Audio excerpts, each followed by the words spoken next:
Que suene fuerte la trompeta, la tuba y el acordeón, para compartir mi canto y la alegría del corazón. Me gusta mucho mi tierra, tierra de mil colores. Es un jardín muy hermoso donde se dan lindas flores. Qué lindo es Cuautla, Cuautla es un Edén, con sus mujeres hermosas, sus balnearios y su tren. Qué lindo es Cuautla.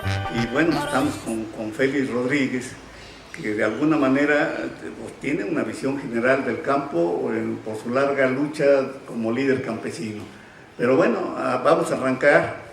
No sé si ya lo presenté. Bueno, aquí está nuestro apoyador, don Joaquín, Félix Rodríguez, líder campesino, Samuel, cronista de la ciudad, Carmen Rodríguez y el equipo de Don Gato y su pandilla y su banda, ¿no? De los elementos que nos da identidad a los cuautlenses, a los morelenses, es el arroz. Lo decimos recio y quedito, que tenemos el mejor arroz del mundo. Yo quisiera tocar el tema, si me permite la mesa, remontarme hasta por allá de 1700, luego brincarnos al 1800, luego ya Samuel Hernández Beltrán, el cronista de la ciudad, nos haga favor de explicarnos cómo se desarrolla. Todo esto empieza por allá en las tierras de Jojutla, en el sur del estado, y en 1730 y tantos hay la aparición del señor de Tula. Entonces la gente de los 4 pueblos que conforman el distrito de Jojutla se pusieron a trabajar y querían erigir una edificación en honor al señor de Tula. Entonces trabajaron 100 años, 100 largos años, estuvieron haciendo manualidades y las vendían, y de tal forma que lograron ahorrar por ahí de los 32,000 pesos de aquellos, era oro y plata. Y en eso llega un señor, Ricardo Sánchez, esto lo dice el libro de la biografía que escribe sobre Ricardo Sánchez, el maestro, el arquitecto Ricardo Zúñiga, que fue también mi maestro y bueno, acaba de fallecer, bueno, ya falleció, y él conoce también historiador de esa parte del sur del estado y da referencia de lo que estamos platicando. Entonces este señor Ricardo Sánchez, que viene de Guadalajara y va con su familia y anda buscando dónde residir, topa en su andar de pasada por Jojutla y se da cuenta de la gente, que es muy cálida, y algunos problemas que tienen para edificar el monumento que quieren. Entonces les pregunta, bueno, ¿qué quieren hacer? Bueno, pues queremos hacer esto. Bueno, yo les propongo hacer unas alternativas. Lo que yo sé hacer es comerciar. Présteme 8,000 pesos oro de ese dinero intocable y vamos a comprar 80 mulas, una carga de harina en Toluca, y lo vamos a ir a vender y vamos a ganar dinero y vamos a duplicar este dinero. Bueno, así lo hicieron y se fue con una comisión de 10 gentes de Jojutla, y la sorpresa fue que mucho antes de llegar otra vez a Jojutla ya habían vendido la carga, ¿no? Entonces les dice, bueno, ahora vamos a agarrar ese dinero y nos vamos a Acapulco. Entonces es un viaje de 4 meses, 5 meses, y llegan a las naos de China y allí compran sedas, especias, pimientas, todas estas cosas, cerámica, telas y muchas cosas para traer a Jojutla. Y otra sorpresa, ¿no? Cuando ya vienen de regreso, las van vendiendo y se les acaba. Entonces regresan otra vez al nado de China, y entonces en una regresada por Costa Chica, que querían pasar por Costa Chica, por la Costa Chica de Guerrero, encuentran el arroz morado. Se traen el arroz morado, el cacao y la vainilla. Y se vienen para San Gabriel Las Palmas, y ahí le regalan a la gente de San Gabriel Las Palmas, le regalan el cacao y la vainilla. Y él se trae el arroz para Jojutla. Entonces empiezan a sembrar con la amarga experiencia de que no se les da como ellos pensaban. Pero entonces alguien le dice a don Ricardo que en Veracruz hay un arroz Entonces ya con esta experiencia de sembrar el arroz morado, se van a Veracruz y a Córdoba y traen el arroz blanco. Y este es el que les da muy buenos resultados, y ese dinero que lo invierten lo vuelven a duplicar. El caso está en que ya para 1938, 8 años después, regresa el dinero, los 8,000 pesos intactos en oro, más los dividendos, ¿no? más todo lo que le redituó, y entonces la gente muy contenta le hacen un reconocimiento a él, le regalan ahí un solar en su casa, y cuando se erige como municipio Jojutla, él es el primer presidente municipal constitucional, Ricardo Sánchez, ¿no? como un reconocimiento a la labor tan importante que hizo. Bueno, esto es el origen del arroz. Ahora, ¿por qué el arroz? El arroz sabemos que el mejor del mundo. Me voy a permitir leer una parte que dice que en el libro de la biografía de este señor Ricardo Sánchez, que dice, bueno, el estado de Morelos tiene 2 reconocimientos internacionales, uno a través del señor Alberto Gómez, oriundo de Jojutla, hombre sencillo, cultivador del arroz, que promovió las inversiones y tuvo en 1900 ir a la Feria de París, a la Exposición Universal en París, y ahí obtuvo la medalla de plata por ser el mejor arroz del mundo. Y hay otro reconocimiento dado el 16 de noviembre de 1991 a un distinguido morelense, el ingeniero Leonardo Hernández Aragón, del Instituto Internacional de Investigaciones Arroceras y de la Red Internacional que evalúa la genética del arroz, y de acuerdo con todos los datos reconocen que el arroz de Morelos es el mejor que hay en ese momento en el mundo. Y aquí si podemos ver las medallas que fueron los premios, las medallas de plata que fueron los premios que en 1900 en la Feria de París. Ahora, les quiero decir que era la Feria de París. Un año antes, en 1889, en la Feria Mundial de París, en la Feria Universal, es cuando se hace la tan conocida Torre Eiffel, que se inaugura, aún persiste. Y el siguiente año son las Olimpiadas de París, y montan también la Exposición Universal junto con las Olimpiadas, y solamente fue visitada, y entonces también fue visto el arroz Morelos por 50 millones de gentes, que son los visitantes registrados que acudieron a la Feria Universal en París. Eran 7,600 expositores y acudieron 58 países, y dentro de ellos había un pabellón dedicado a la agricultura de todos los países de la Asia y de los continentes, y el único que saca un premio, nos distinguen con la medalla de plata, es el arroz morelense. De ahí que aún persiste en nosotros, y es el orgullo que siempre andamos diciendo, somos el mejor arroz del mundo, es por ello. Y aún persiste. ¿Por qué? Porque en las tierras de Zacatepec, por aquellos lados, se instaló el INIFAP, el Instituto de Investigaciones Forestales Agropecuarias. Y ellos se han dedicado a hacer semillas nuevas, se han logrado 4 o 5 variedades muy buenas, pero muy aclimatadas a Morelos. Y hay una que es campeona, que eso nos va a poder decir Félix Rodríguez, que da mejor rendimiento que en cualquier otra latitud del país. Da 10.8, 11 toneladas por hectárea, mejor rendimientos observados que en ningún otro, que Sinaloa o que Veracruz. Pero también persiste en la dureza del grano y en el largo del grano, y esto es muy apreciado para la gastronomía, ¿no?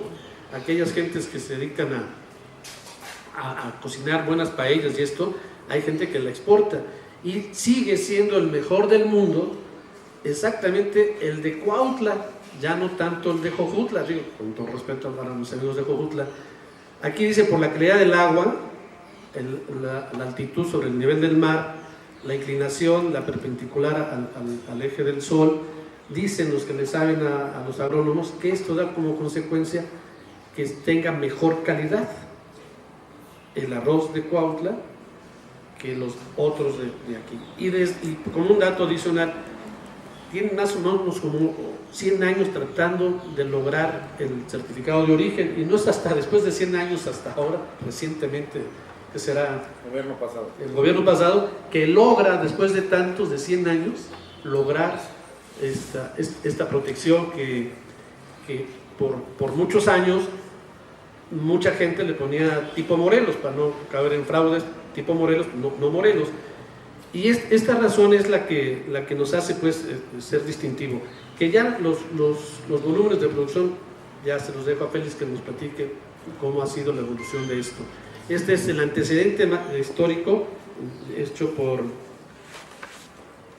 el maestro Ricardo Zúñiga y por Mitos, ¿no? Mateo Minos Campuzano, que es hijo de Agapito, que son oriundos de Jojutla, y aquí está consignado en los cuadernos estos de las biografías. El otro orgullo de Morelos es el azúcar. El azúcar también altamente también calificada en exposiciones extranjeras, pero de primer nivel. Y creo que son cosas, siento que se van perdiendo, porque ahora ya no sembramos más que cemento. Hay mucho fraccionamiento, la ciudad está en expansión, seguimos creciendo, la contaminación del agua, la tierra, en fin, yo creo que es un buen momento de ponernos a pensar como qué podríamos hacer. Yo voy a dar unos datos acerca del arroz aquí en nuestra región. El arroz llegó a nuestras tierras, al valle de Cuautla, por medio de las haciendas. Las haciendas lo tuvieron como una especie de alternativa para cubrir necesidades internas, como lo hacía también el frijol, como lo hacía también el maíz, que se les cobraba a los hacendados cuando rentaban la tierra. La manera como le pagaba el campesino era por medio de cargas de maíz, de frijol. Arroz casi no lo sembraron ellos. Los hacendados sí lo sembraban porque tenían un pequeño mercadito en la Ciudad de México. Entonces fue las haciendas los que empezaron a sembrar el arroz. Por supuesto que no se puede comparar lo que es la industria del azúcar, que son 4 siglos, al auge más grande del arroz, que fueron 40 años en su momento cumbre. Fue, por supuesto, es una semilla muy apreciada, pero no es la dieta del mexicano. Esa es la realidad también del por qué no explotó esta industria como pensamos que debería haber sido. Ya en la época posterior, en la época posrevolucionaria, al Estado le interesó mucho el aventar el arroz, ahora sí que amparado por el Estado. Fueron los primeros bancos que se crearon, son los que apoyaron definitivamente a la creación de las grandes producciones del arroz aquí en nuestro estado. En 1929, cuando el repartimiento agrario llegó a su final, en la época postrevolucionaria, los hacendados que existieron, porque ya la mayoría habían dejado de existir, por ejemplo, en Cuautla solamente 2 ingenios sobrevivieron a la catástrofe revolucionaria, que es Casasano y que es Santa Inés. En ese momento el arroz empieza a tomar mucha fuerza. ¿Por qué? Por el apoyo de créditos del Estado. Entonces, el Banco de Crédito Rural apoyaba, pero apoyaba al arroz, no ni al maíz, ni al frijol, ni a otras agroindustrias que empezaban a nacer, sino el arroz. Esto hizo que se diseminara rápidamente en todo el estado lo que conocemos como los beneficiadoras del arroz. Había 16 en su época fuerte, diseminados en todo el estado. 5 estaban aquí en Cuautla y 5 nos tocaron conocer todavía, algunos de ellos trabajando. En nuestra época de jóvenes todavía vimos a la arrocera del Carmen, a la arrocera del señor Iglesias, a la arrocera de Buenavista, por ejemplo, trabajando.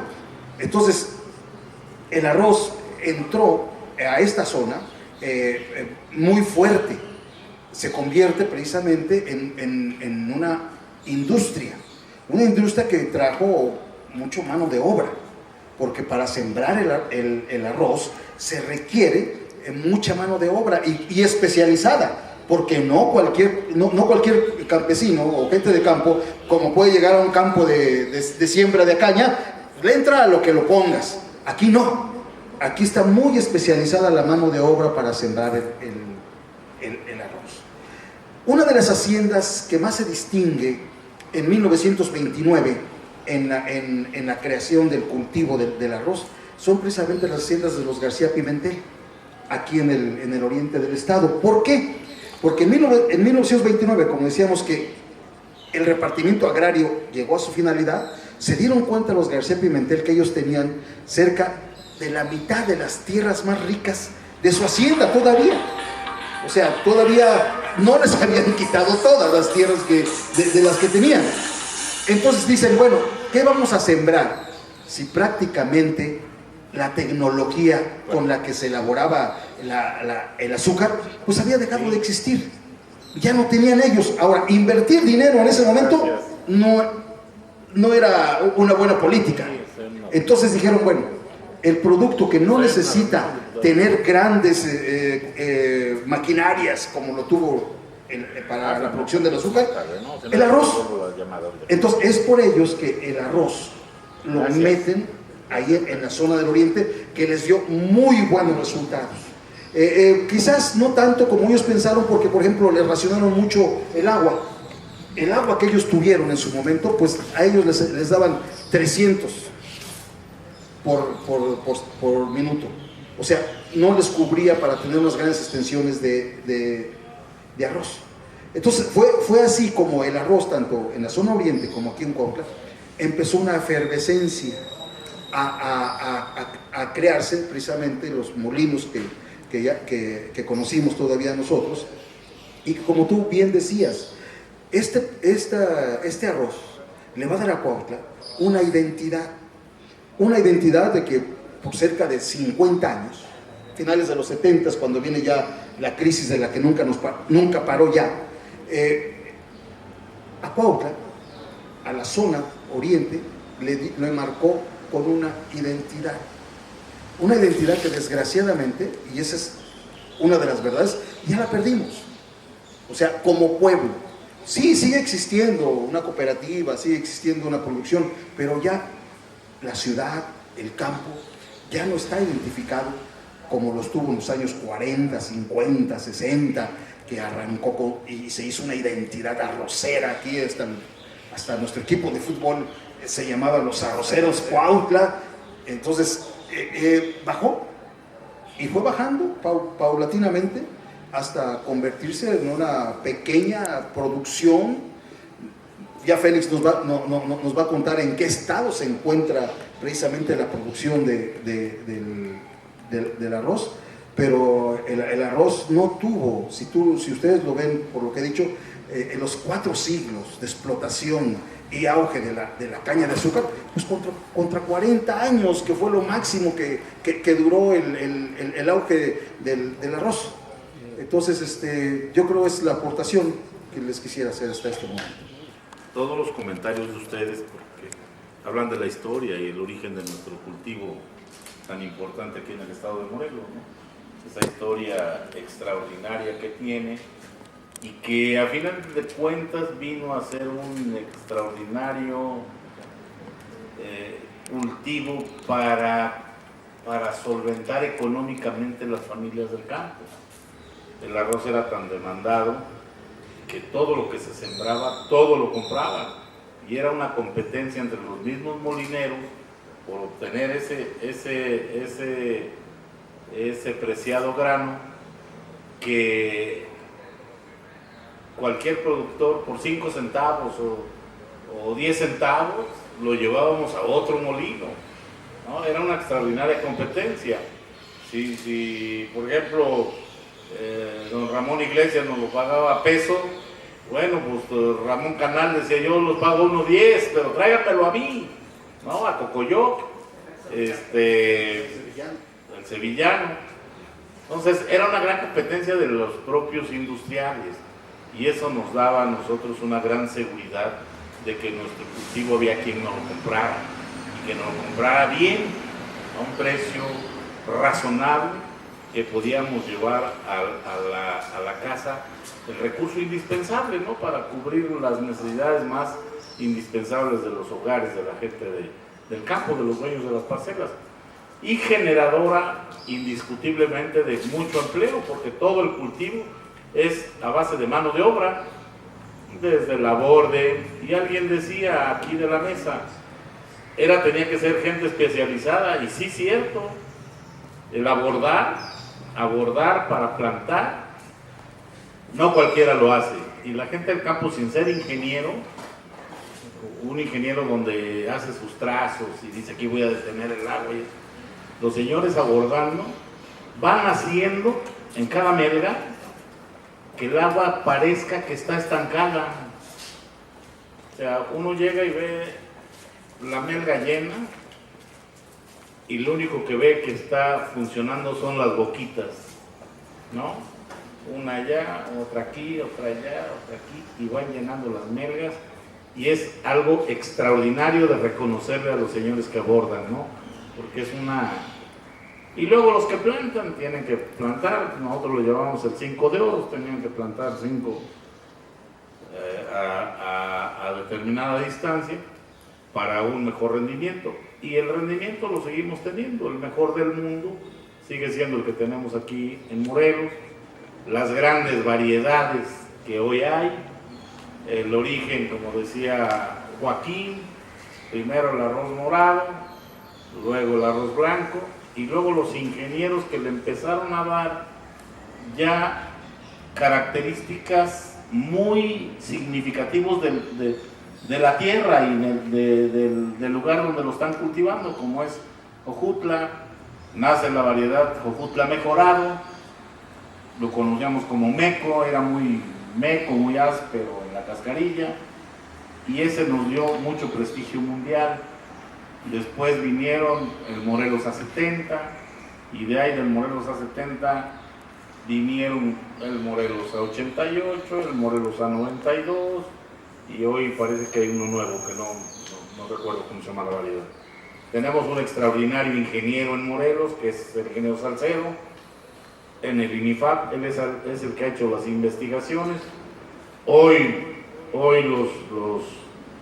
las nuevas variedades ya no son grandes, el Morelos A70 se nos tiraba todo, hoy son chiquitos, son chaparritos así, con una espiga extraordinaria de grande. El arroz, el grano en sí no ha perdido sus cualidades culinarias, esas son las que han prevalecido durante muchos años y que son las que le siguen dando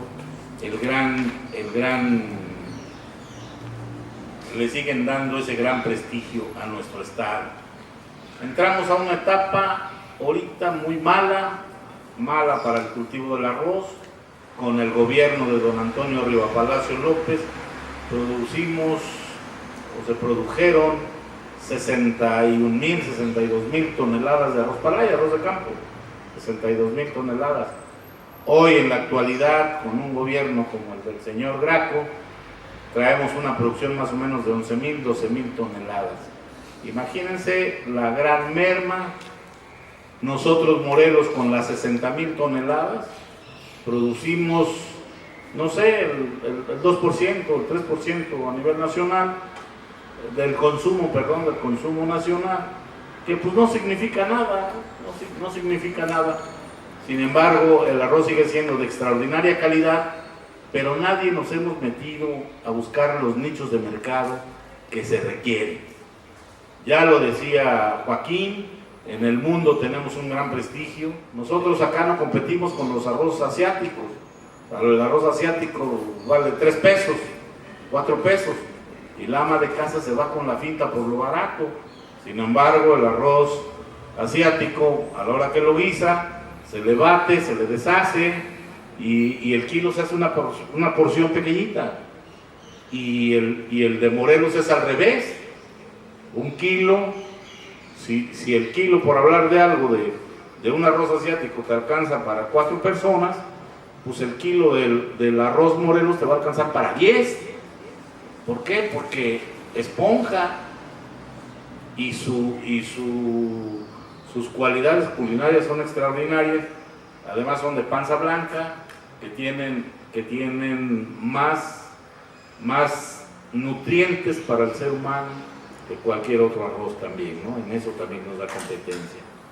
Entonces, el cultivo del arroz está en decadencia, bien lo decía Samuel, hubo una época de oro, todo el mundo sembrábamos, cosechábamos unas hortalizas, un jitomate, un tomate de cáscara, y inmediatamente el arroz. Y grandes familias del ejido de Cuautla, pues fueron poderosas, ¿no?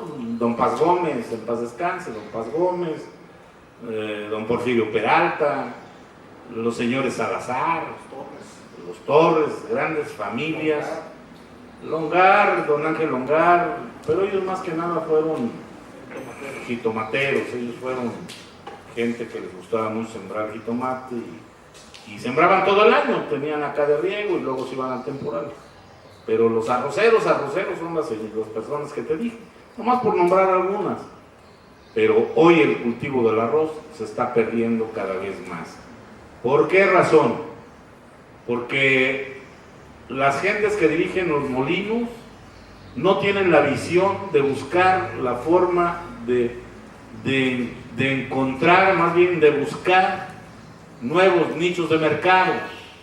Y sobre todo nichos de mercado que consuman esa calidad. Porque los grandes restauranteros en la Ciudad de México buscan siempre el arroz Morelos, pues para su cocina. Los grandes personajes de la cocina españoles, pues buscan siempre el arroz Morelos para su paella valenciana. Pero desgraciadamente estamos en un pozo muy difícil de librar. Ya no hay aquel apoyo económico que hacías mención, no sé quién de ustedes lo hacía mención.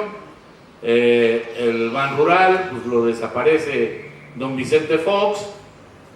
La Financiera Nacional nace, pero nace con el único fin de no prestar dinero, creo que nomás es un blog del gobierno foxista, y hoy el de nosotros también no le ha podido dar ese alineamiento para que realmente apoyen al campo, para que realmente tenga el campesino dónde recurrir para poder cultivar su parcela.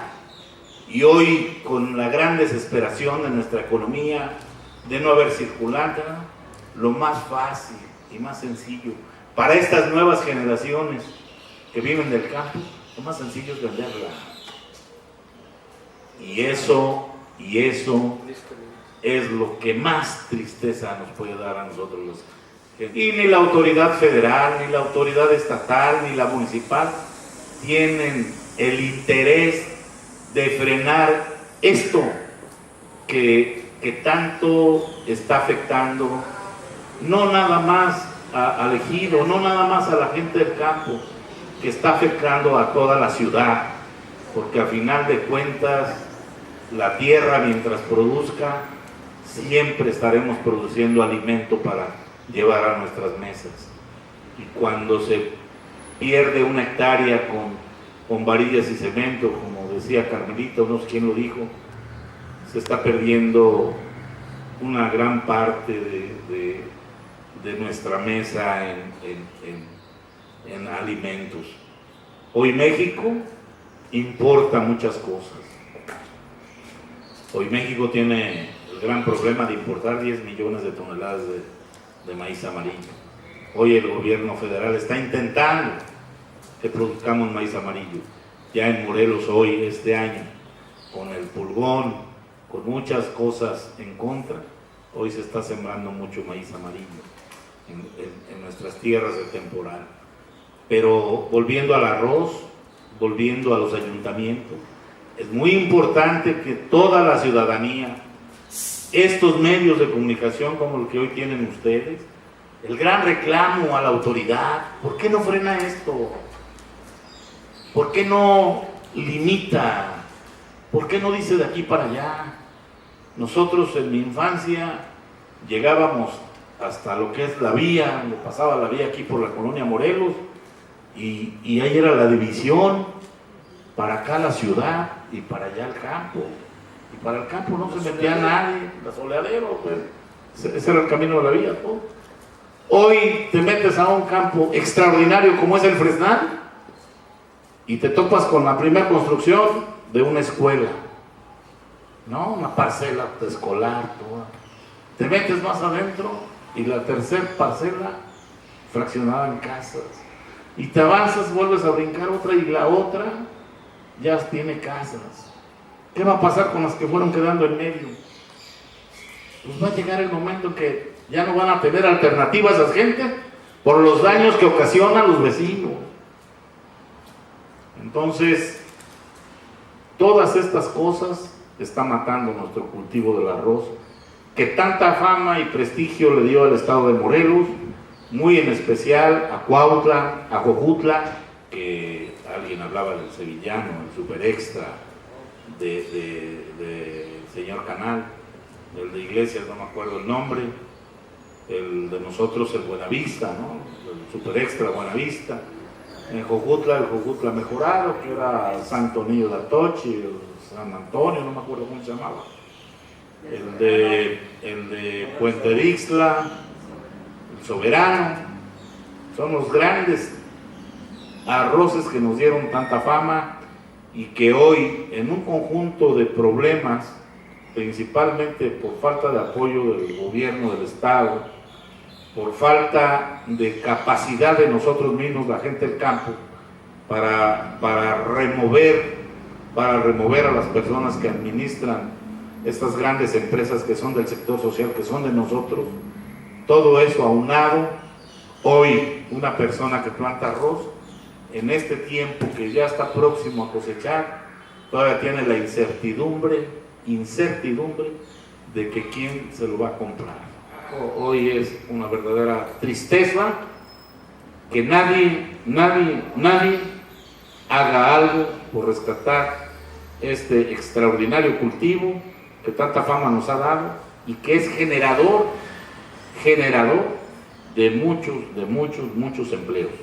Venta de tierras, se van haciendo conjuntos habitacionales y también no se pierde la tierra, sino también el agua, ¿no? Que es bien importante. Antes yo recuerdo no teníamos problemas de abasto de agua, ahora ya empiezan problemas y la contaminación, ¿no? De la propia agua, la propia organización. Entonces yo creo que nos va metiendo en otro contexto que antes Zapata peleaba por tierra y agua para el campesino, pero ahora ¿qué vamos a hacer? La tierra desaparece, el agua desaparece. La termoeléctrica, para que funcione, las gentes que la vinieron a hacer acá dijeron, pues ahí está el río Cuautla, ya agarramos agua. No, aquí la vamos a hacer, necesitamos 280 litros por segundo y aquí la vamos a hacer. Todo bien, pero ya cuando se vinieron los hechos, pues el señor se dio cuenta que el agua tiene dueño, ¿no? Claro. Y nos han mermado los mantos, o sea, los manantiales han bajado su caudal. Pero eso significa que tengamos menos agua para la producción. Y ahora se quieren llevar 280 litros por segundo para la termoeléctrica. Que eso jamás la gente del campo lo va a permitir. Nos mata. Y un día decía alguien, oye, me voy a llevar el agua de drenajes, el agua de, ¿cómo le llaman? Negras. El agua negras que descargan en el río. Y esa no tiene compromiso, esa es del ayuntamiento. Y yo le decía a la persona que me dijo, oye, cabrón, tienes 40 años descargándola en el río, y si es tuya te la hubieras llevado a tu casa. Esa agua tiene compromiso para todos los pueblos de abajo. Esa agua no puedes decir que es tuya. Y no tiene mucho, en el periódico El Sol leí que este señor presidente municipal dijo que él se iba a llevar el agua a fuerza. Y eso no abona en nada para resolver un grave problema que tenemos para echar a andar la planta termoeléctrica. Eso no abona en nada, porque los pueblos de abajo no van a quedarse callados para que vengan aquí y muy conchudamente les quiten el agua, a pesar de que es un agua contaminada. Pero para nosotros, para el cultivo de la caña, para después de que ya recorrió 6-7 kilómetros el agua para levantarle a los cultivos, para nosotros es buen agua. No tenemos otra alternativa, Carlos, y mucho menos hoy que vengan con el problema o diciendo, es que esta agua es mía, son aguas negras, es mía. Y vuelvo e insisto, la respuesta es, si es tuya, ¿por qué no te la llevaste para tu casa? ¿Por qué la descargaste en el río? ¿Por qué le ocasionaste un problema grave a los campesinos? Y dijo la Secretaría de Salud, no quiero que plantes una cebolla más en estos campos, que entra el agua negra. No quiero que vuelvas a plantar una sola mata de jotes en estas tierras, donde está entrando el agua contaminada. ¿Por qué esa planta tratadora de aguas negras tiene 35, 40 años y nada más es un parapeto? El agua, vayan el día que quieran ustedes, vayan, visítenla, llega, descarga la planta y aquí descarga y por aquí está saliendo. Jamás tiene funcionamiento.